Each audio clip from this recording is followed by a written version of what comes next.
From the trailer, it's like, is this X-Men with magic? Also, Tim Burton directed Batman. Yes, I will tie every review to a comic book. Yes, I will do that. Tim Burton directs Miss Peregrine's Home for Peculiar Children. Miss Peregrine's Home for Peculiar Children tells the story of Jake.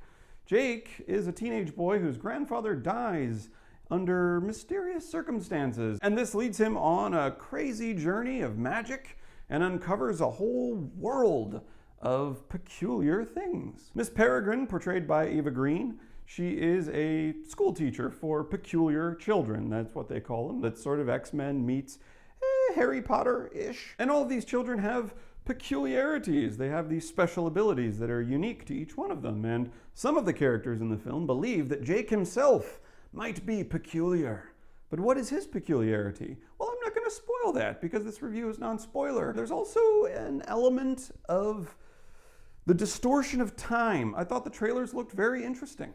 I was intrigued, and I'm glad that they did not reveal too much. They show you the house, they show you a few of the children, a few of their abilities, but that's really just the tip of the iceberg in terms of the story and the scope of this movie as well. The scope is quite big.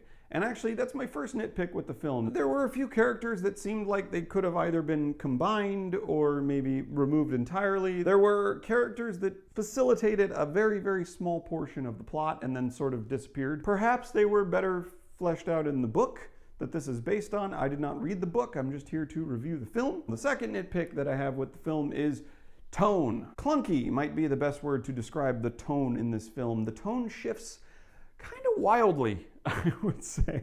There's one particular scene in the movie that's like, okay, where did that come from? Yeah. There were plenty of great, good old-fashioned Tim Burton moments in this movie, and then there were some what happened there moments in the movie. The story is quite complex. A little simplicity could have helped this movie. It's not only a story about discovering this school, it's also a story about a romantic relationship. It's also a story about an evil antagonist who has a very specific reason why he wants to get revenge on Miss Peregrine. It's also a story about the manipulation of space-time itself. It's an interesting concept, and I really, really wanted to like this movie because when you start talking about essentially superpowers, and you start talking about the manipulation of time, I am on board.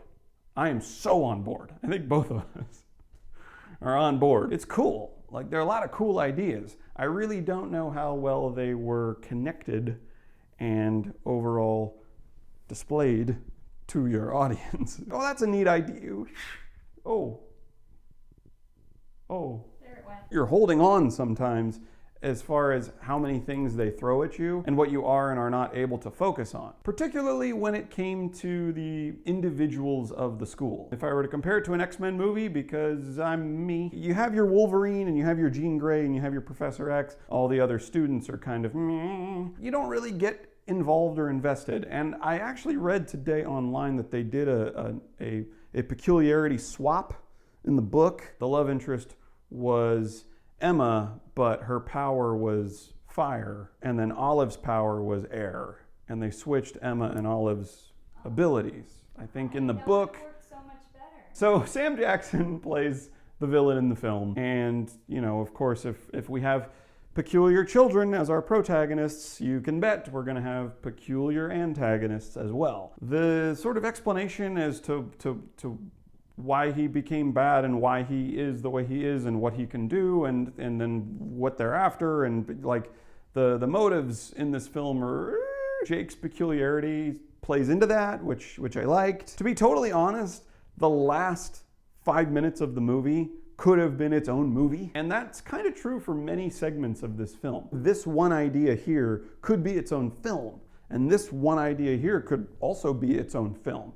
Kind of felt like maybe this was a trilogy that was like compacted into one film. A lot of fat, I would say. There's a lot of fat on this story. It's not the most streamlined. But as I said, just the premise alone, I'm a big fan of all of the different moving pieces of this film. Rarely am I like, oh, that could have been way longer. But really, I think this could have been multiple films. And I'm kind of surprised they didn't try to make a trilogy out of it.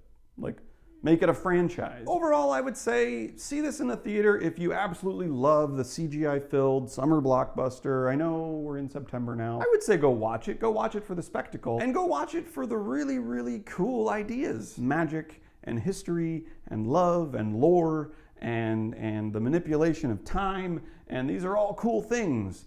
And it's definitely worth seeing on the big screen. So guys, Miss Peregrine's Home for Peculiar Children. Did you watch the movie? What did you think about the clunkiness of the plot? Did you think that there was too much in there? Did you think that it could be its own trilogy? Please let me know in the comments. Thank you for watching. And if you like this video and you want to watch me ramble on about movies, you can always click right there to subscribe. What would you pick as your peculiarity? My peculiarity, telekinesis has always been my go-to. Telekinesis allows you to do other superpowers. If I can move things with my mind, then I'm essentially super strong because I can pick up my car with my mind, right? Because what's the limit of the strength of one's mind? Maybe you have like a Luke Skywalker thing where lifting an entire X-Wing is taxing on the brain, but Yoda can do it. So obviously you can work on it. And also that would allow me to fly. I could just grab a piece of plywood and put it under my feet and then lift the piece of plywood and now I'm flying. Lift my shoes and now I'm flying too. I also used to, when I was a teenager especially, I used to fantasize about having the ability to pull all of the dirt and oil out of every pore on my face at once. Is that weird? Wouldn't that be a cool superpower as if I could just pull all the dirt and oil out of my pores? And make a weapon out of it. Yeah, and then make it into a ball. Sticky ball. But see, telekinesis.